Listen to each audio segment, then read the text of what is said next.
Salut les disciples de la boxe, c'est Jean-Charles, j'espère que vous êtes en forme. Demain, il y aura le combat où Arthur Beterbiev va défendre ses ceintures IBF, WBO et WBC en Angleterre contre un Anglais, Anthony Yarde.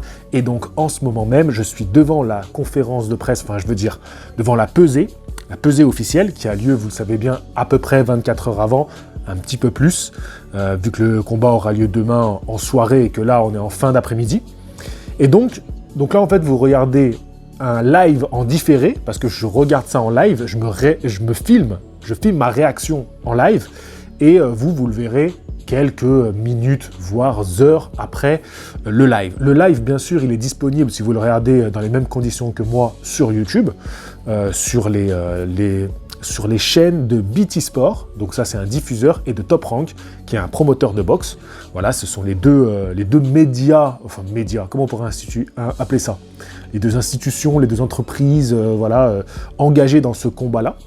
Donc là, j'attends que les deux boxeurs se présentent, et je vais surtout, principalement réagir un petit peu à ce que je ressens, leur attitude, est-ce qu'ils m'ont l'air ou non en forme, même si c'est assez superficiel comme décryptage, on n'est pas dans l'analyse d'un combat de boxe vraiment pur et dur, mais il y a des petites subtilités, des petits détails qui peuvent faire la différence. Avant qu'ils arrivent, avant qu'ils rentrent dans la pièce, qu'ils montent sur la balance, avant qu'ils ne montent sur la balance, je vais vous faire un petit rappel de mon partenaire Glory qui organise en ce moment des stages à Cuba. Et le prochain stage à Cuba, c'est en avril. Donc si vous avez envie de vous y engager, de participer, de partir avec ce groupe, n'hésitez pas à le contacter. Tous les liens sont dans la description de cette vidéo. Pour les petits malins qui ont écouté dans mes derniers podcasts ou alors mes dernières vidéos ou ont vu passer sur mes réseaux une petite photo qui vous signalait le sujet de la vidéo de vendredi. Je vous rappelle que les vendredis, c'est la vidéo travaillée de la semaine. Malheureusement, je n'ai pas pu tenir mon engagement du sujet du jour, qui était censé être le boxeur le plus gracieux du monde. Cette vidéo sortira la semaine prochaine. J'ai eu des petits problèmes de santé, rien de grave, enfin petit, j'aime pas dire petit, parce que la santé, ça peut vite s'aggraver et il faut faire attention, il faut faire très attention. J'ai eu des problèmes de santé, rien de grave, mais c'est une accumulation de choses qui me tombent dessus, et je me suis dit, oula, là, il faut que je me calme un petit peu. Donc c'est pour ça que j'ai préféré prendre un peu plus de temps pour ces vidéos-là qui, les gens ne s'en rendent pas compte, mais demandent un travail assez acharné. Il y a des heures de boulot et les gens ne se rendent pas compte, mais moi-même, je ne me rends pas compte parce que je bosse, jusqu'à ce que la machine me dise d'arrêter, parce qu'en fait, j'adore ce que je fais. Vraiment, moi, les vidéos travaillées du vendredi, mais je me régale à vous les faire. C'est génial. Voilà, je m'éclate, j'ai rien à dire. Mais c'est vrai que là, peut-être que pendant les 10-15 prochains jours, c'est pas facile à dire ça, je vais peut-être lever un peu le pied, faire des vidéos qui me demanderont moins d'heures de travail et qui seront peut-être un petit peu plus courtes aussi. Et j'espère que vous serez compréhensifs par rapport à ça. Voilà. On va revenir sur ce combat en attendant qu'ils arrivent. Ça va me permettre de vous présenter un petit peu les deux boxeurs. Bien sûr, je l'ai un peu fait dans les podcasts, mais je l'avais survolé dans le podcast de mardi parce qu'il y avait d'autres infos à traiter. Et puis, mon état de santé avait fait que déjà, à ce moment-là, j'avais préféré lever un petit peu le pied à ce moment-là, tout simplement. Et puis là, vu que j'étais en train de préparer une autre vidéo, que je fais celle-là, je me dis, bon, j'ai un peu plus de temps. Arthur Beterbiev, le champion en titre, est canadien, mais en réalité, c'est un russe. Voilà, c'est un natif russe, c'est un russe, mais qui, depuis quelques années, et puis une certaine guerre où il vaut mieux l'appeler Canadien maintenant, voilà, c'est un Canadien. En tout cas, il a fait sa carrière là-bas, il s'est engagé là-bas, il est avec une team canadienne, donc c'est pas, j'ai dit ça en rigolant, mais il est installé là-bas, c'est un Canadien. Je vérifie juste que ça soit pas parti, donc ça va. Le russe, je vais l'appeler le russe parce qu'en réalité c'est un russe, il a 38 ans, il a 3 ceintures, il a 18 combats, 18 victoires, 18 KO. C'est un tueur. Voilà, c'est un mec qui abrège ses combats, mais c'est aussi un bon technicien. C'est un bon technicien. Je vais surtout pas louper le moment où il lance la pesée, enfin quand ils vont arriver. Comme ça, je l'enregistre. Face à lui, on a Anthony Yarde, qui lui est anglais. Il a 31 ans. Et ils font sensiblement la même taille, on l'a vu à la conférence de presse hier, j'ai repartagé les photos, je ne sais pas si vous avez vu, ils font sensiblement la même taille, donc ça ne va pas trop jouer sur ce plan-là. Et au niveau du palmarès, lui a 24 combats, 23 victoires, 2 défaites. Il a aussi un bon ration de KO, c'est un mec qui fait mal, c'est un mec qui est costaud, qui doit bien recharger quand il monte sur le ring, parce qu'il est massif, hein, vraiment il est massif. Je sais pas trop ses jambes, parce que forcément la masse c'est aussi le haut et le bas. Je sais pas trop ses jambes si elles sont massives aussi, il faudrait que je vérifie sur des photos, mais en tout cas c'est un mec il est clairement lourd quand il monte sur les rings. Je vous rappelle que la limite c'est 79 et quelques kilos, on va dire 80 kilos, et vous savez bien que les boxeurs ils reprennent du poids après. Je pense que Beterbiev ne reprend pas tant de poids que ça. C'est un mec qui est taillé dans le marbre. C'est un athlète extraordinaire. Franchement, à 38 ans, c'est fou. Moi, je le vois même encore performer quelques années. Hein. Tellement, pour l'instant, on n'a pas vu de baisse de régime chez lui. Mais c'est vrai que l'âge, on peut se dire que Yarde, il est dans son prime, tu vois. Il est dans son prime, 31 ans. On peut s'attendre à ce qu'il déchire tout, tu vois. Ah, attendez, je vais juste... Mince, tu vois, je fais n'importe quoi. Je vais faire deux choses en même temps. Comme quoi, les hommes, nous, on n'est pas fait pour faire deux choses en même temps. En tout cas, pas moi. Alors voilà, je vais mettre ça, comme ça je ne vais pas louper. Donc, je vous l'ai dit, même si Beterbiev est plus vieux, c'est un boxeur qui est... Vous avez vu, il n'a pas beaucoup de combats chez les professionnels. Il est passé pro en 2013, il a beaucoup de combats en amateur, mais depuis qu'il est pro, il a plutôt bien géré sa carrière. C'était un boxeur qui a été... qu'on a souvent considéré comme le boxeur à éviter dans cette catégorie des mi-lourds. Puis finalement, il a quand même eu ses 3 ceintures. Alors certes, c'est arrivé sur le tard, à 30 ans bien entamé, mais il les a obtenus. Au final, oui, c'est un boxeur qu'on considère encore comme le boxeur à éviter, mais en réalité, c'est quand même un boxeur qui a fait son parcours on va dire l'avantage aujourd'hui, c'est qu'il ne s'est pas tué la santé. Et le sujet de cette vidéo va être la santé finalement, ne pas se tuer la santé. Parce qu'il n'a pas tant de combats que ça depuis 2013 où il est passé pro, seulement 18, contrairement à Yarde qui est passé pro en 2015, donc même plus tard, mais qui a plus de combats. Il en a 24, comme je vous l'ai dit. Maintenant, il y a une nette différence entre les deux en termes d'expérience et de niveau. Voilà, parce que dans la boxe, souvent je vous parle de niveau. Et pour moi, quand Yarde a atteint le niveau, la web Beterbiev, hein, le niveau mondial, bah, il s'est cassé les dents. Notamment quand il a affronté Sergei Kovalev. Alors, c'était Sergei Kovalev, Kovalev c'est quelqu'un, mais c'était pas non plus, c'était déjà un Kovalev qui était sur la fin.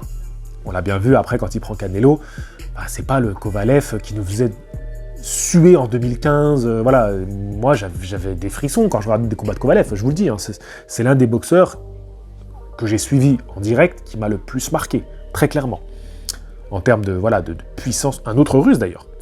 Donc, Yarde, il a quand même cette expérience d'avoir côtoyé le très haut niveau, mais on a bien vu qu'il n'était pas à ce très haut niveau.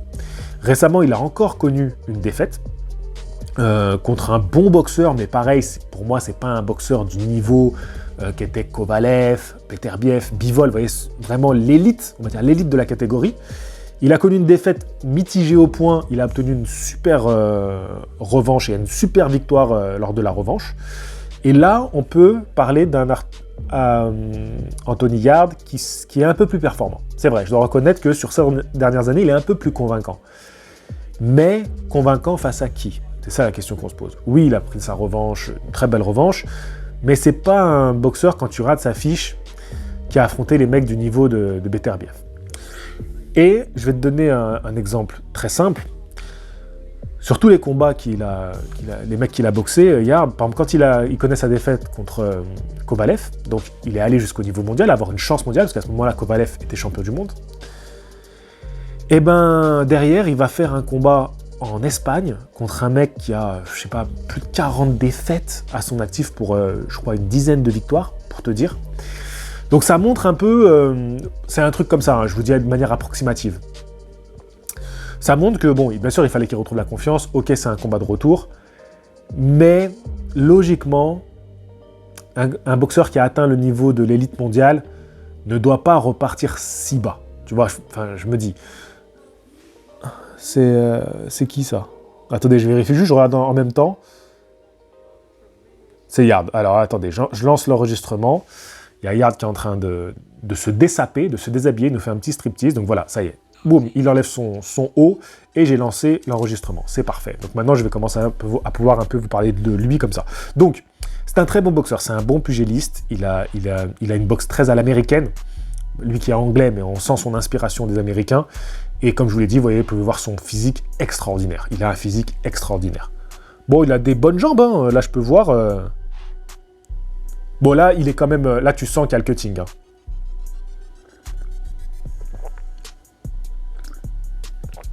Ah, il est impressionnant. C'est une masse, le mec. Hein. Il a les joues bien creusées, il semble avoir fait une bonne prépa. Le regard est pas hyper convaincant, mais ça va. Je pense que c'est plus le régime qui fait, enfin le cutting qui le fait un peu fatigué. Mais je le trouve pas stressé, tu vois. Il y a un petit sourire un peu nerveux, c'est normal. La pesée, c'est un moment très important. Mais je le sens pas hors de son combat, tu vois. Je le trouve pas mal. Moi, c'était important pour moi de voir ça parce que... Bon, alors maintenant, on va passer à... Parce qu'on a vu des boxeurs se décomposer face à Beterbiev. Beterbiev, c'est un mec qui décompose les boxeurs qu'il a en face de lui. Il les décompose au sens propre comme au sens figuré, tu vois, il les décompose. Donc Arthur Beterbiev arrive, il enlève lui aussi son t-shirt. On est un peu loin, on le voit pas très bien. Alors Arthur Beterbiev, lui, voilà, pour comparer un petit peu avec Yard, je vous ai donné un exemple, un combat, il a quand même affronté des boxeurs de bon niveau. Mais si tu regardes sur les 18 combats, il y en a 7 avec titre en jeu. 7 combats avec titre en jeu. Donc, c'est pas la même chose. Et quand tu as des combats avec titre en jeu, il a affronté déjà 2 fois des champions. Bon, déjà, lui, il est affûté de ouf. Bon, bah voilà, encore une fois, il est affûté. Un corps incroyable. Très impressionnant, ce physique. Bon, Beterbiev, on voit pas. Il nous montre rien. Franchement, sur ses émotions, lui, c'est très difficile. Il sourit rarement. Il est plutôt neutre en termes d'expression. D'ailleurs, on le voit bien à l'affiche derrière où Beterbiev ne dégage aucune émotion, alors que Yard, il y a un petit sourire malin, tu vois. Bon, il se réhydrate un peu, il récupère, tous les deux, il se rhabille. Faut pas choper froid, surtout à cette période de l'année, et en Angleterre. Je crois qu'il y a des gars, des Français qui y sont. Il y a le petit Sando qui m'a envoyé un message. Sando qui a une chaîne YouTube aussi. Petit passionné de boxe. Et Sando Pacquiao. C'est ça son nom, Sando Pacquiao. Qui m'a envoyé un message, apparemment il y est, donc j'en profite pour lui envoyer un petit coucou, même si je pense qu'il verra peut-être pas cette vidéo. Le face à face. Donc voilà, moi je vous dis, Beterbiev beaucoup plus expérimenté, il a affronté 2 champions. Quand tu fais des défenses de titre, tu peux pas affronter n'importe qui non plus, donc ça veut dire que tu es obligé de rester à un certain niveau. C'est l'élite.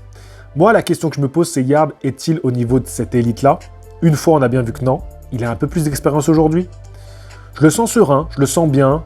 Vous voyez, il tient le regard, il se la joue relax, on n'est jamais relaxé dans ces moments-là. Mais voilà, il lui montre que moi je suis tranquille. Tu me fais pas peur, mon gars. Moi j'aime bien sa pose de Super Saiyan là.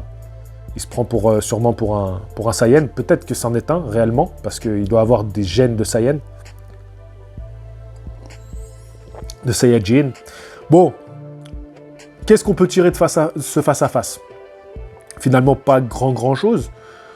Mais je suis un peu rassuré sur le ton que ça va donner au combat. Je voulais pas qu'on ait un Yard qui soit un peu stressé, nerveux, tu sais, des fois quand ils veulent un peu en faire trop, qu'ils veulent en faire des tonnes, qui se chauffent et tout. Ça, c'est jamais bon signe. Beterbiev, simple, efficace, en forme, taillé dans la roche, le regard froid. Beterbiev va nous faire du Beterbiev. Beterbiev est un excellent boxeur. Je vous invite vraiment à revoir son combat contre Gvozdyk. Gvozdyk, ukrainien, de l'école des Lomachenko, très bon boxeur. Il a complètement perdu ses moyens face à Beterbiev. Beterbiev a une capacité pour te couper le ring, une capacité à venir te coller, à te mettre un pressing constant. Ce que j'ai hâte de voir, c'est si le nouveau Anthony Yard... Attendez, je vais couper ça. Voilà. Donc j'ai hâte de voir si le nouveau Anthony Yard va pouvoir exploiter sa boxe contre un mec du niveau de Arthur Beterbiev. C'est-à-dire qu'aujourd'hui, on le voit un peu plus agressif, un peu plus offensif. Je trouve qu'il vraiment, lui aussi, presse beaucoup plus ses adversaires. Et il le fait bien, tout en gardant son style un petit peu, tu vois, bien sur les appuis, en bougeant, roulement des épaules et tout. Non, franchement, il a amélioré son style. C'est ce que j'ai ressenti. Il a amélioré son style. Il n'a pas cherché à changer de style, il a amélioré son style. Cela sera-t-il suffisant? Ça, c'est la question que je me pose. Et qu'on se pose tous. Moi, je vois un scénario un petit peu fou. Je vois un Yard qui va vraiment tenter le tout pour le tout, qui va bousculer Beterbiev dans les premiers rounds, voire même l'envoyer au tapis, parce que oui, Beterbiev est déjà allé au tapis. Mais l'expérience, la puissance, la résistance va finir par avoir raison du plus jeune, et au fil des rounds, je pense que Beterbiev va commencer à nettement dominer l'anglais qui finira par se faire arrêter de manière peut-être un peu plus cruelle que lorsqu'il avait perdu contre Kovalev. C'est mon avis, c'est le scénario que j'imagine. Maintenant, il peut y avoir des surprises dans la boxe. Il y en a. Ça reste un sport où le plus important, c'est d'être le meilleur la nuit du combat. Pas d'être le meilleur le lendemain, pas d'être le meilleur 3 mois ou 1 an avant. Donc on peut faire toutes les analyses qu'on veut sur les combats avant. On pourra faire toutes les analyses qu'on veut sur les combats après. Le plus important, c'est d'être le meilleur ce jour précisément. Donc, je pense quand même que tous les facteurs sont du côté d'Arthur Beterbiev. D'ailleurs, je crois que sur le sondage de ma chaîne YouTube, c'est écrasant, la victoire pour Beterbiev. Je suis d'accord avec vous. Je vois moi-même une victoire de Beterbiev. Est-ce que Yard a de quoi inquiéter Beterbiev ? Oui. Oui, clairement, il a de quoi l'inquiéter. Il a de quoi lui poser des problèmes. Maintenant, je pense que ça ne sera pas suffisant. Ça ne sera pas suffisant. Et force à lui, force à Anthony Yard. Bon, vous me connaissez maintenant avec les années. Je ne suis jamais pour un Anglais, à l'exception de Chris Eubank Jr. Donc, je serai forcément pour le Russe. En général, j'aime bien être pour le petit, j'aime bien avoir une surprise. Mais là, très clairement, je suis plutôt pro Beterbiev parce que, à vrai dire, j'aimerais qu'on ait enfin cette année Beterbiev contre Bivol. C'est le combat qu'on attend tous. Et ça serait un tout petit peu emmerdant que Yard remporte ce combat-là, même si ça serait beau pour lui, on va pas se mentir. Sur ce, les amis, je vous dis à la prochaine. Je vous rappelle mes partenaires, donc Boxing Culture pour les stages à New York, Glory Big Heart pour les stages à Cuba, de boxe anglaise, un stage de boxe à Cuba ou à New York. Vous avez aussi mon partenariat avec un site qui vous fait du déstockage de matériel de boxe et aussi de sports de combat divers. Tout est dans la description de cette vidéo. Vous avez d'autres moyens de me soutenir qui sont tout simplement avec un petit don sur Utip ou en vous abonnant à cette chaîne Box Attitude à 2 € minimum par mois. Ça m'aide énormément. Voilà, ça me fait un petit plus chaque mois et c'est pas négligeable. Sur ce, je vous dis à la prochaine, c'est dimanche. Enfin, dans la nuit de samedi à dimanche pour réagir à ce combat-là, pour réagir au résultat de ce combat-là. Est-ce qu'on a là la surprise de l'année, la première surprise de l'année ? Peut-être le combat de l'année ? En tout cas, on a les ingrédients pour. Clairement, on a les ingrédients pour. Et je le souhaite. Prenez soin de vous. Voilà, je vous l'ai dit, ça va pas fort de mon côté en ce moment. Ça va, mais ça va pas, tu vois. Mais ça va aller. Mais surtout, je vous dis ça pour penser, parce que je sais qu'il y en a beaucoup qui vont me souhaiter une bonne santé, qui vont me souhaiter un bon rétablissement, et je vous en remercie d'avance, ça m'aide beaucoup. Mais surtout, pensez peut-être dans vos proches à des personnes qui ont peut-être pas trop la santé en ce moment, et n'hésitez pas à les appeler, leur envoyer un petit mot. La chance qu'on a à travailler sur les réseaux sociaux, c'est qu'on peut faire passer ce genre de message aussi, et donc c'est important. C'est important, voilà. Prenez soin de vos proches, ils sont indispensables à vos vies, parce que le jour où on a des soucis, c'est bien vers eux qu'on va se retourner, ou pas. En tout cas, voilà, prenez soin de vos proches, prenez soin de vous. Je vous dis à la prochaine. Fighting!